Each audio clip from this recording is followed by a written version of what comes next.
Okay, last night, State of the Union, absolutely incredible. If you didn't see it, it's worth watching. Now, if you go watch it, just know this is the longest State of the Union there's ever been in our nation's history.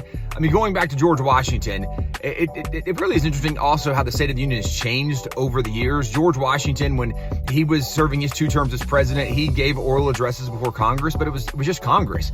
And it was a joint session, so people are there, but it wasn't obviously broadcast to the American public. There's no way to do that back then. John Adams, the second president, he's going before Congress. And they're at that point, they're telling Congress, hey, here's things that are going on. You might not even know about all these things because back then, there wasn't a way for Congress to keep up with all the details of everything going on the way there is today with media, social media, technology advancements.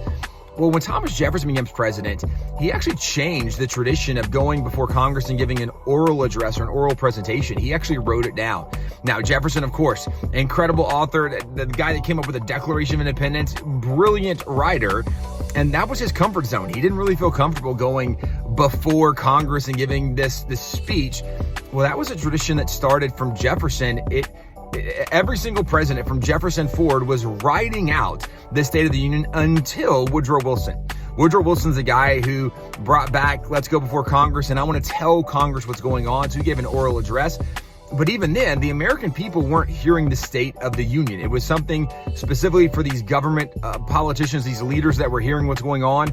It wasn't until Calvin Coolidge that the State of the Union was actually broadcast. The American people could hear it on a radio. Here's what's going on.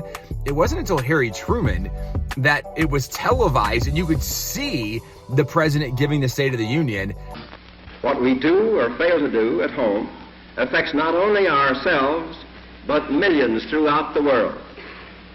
If we are to fulfill our responsibilities to ourselves and to other peoples, we must make sure that the United States is sound economically, socially, and politically.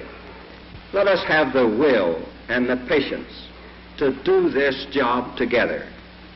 May the Lord strengthen us in our faith. May He give us wisdom to lead the peoples of the world in His ways of peace.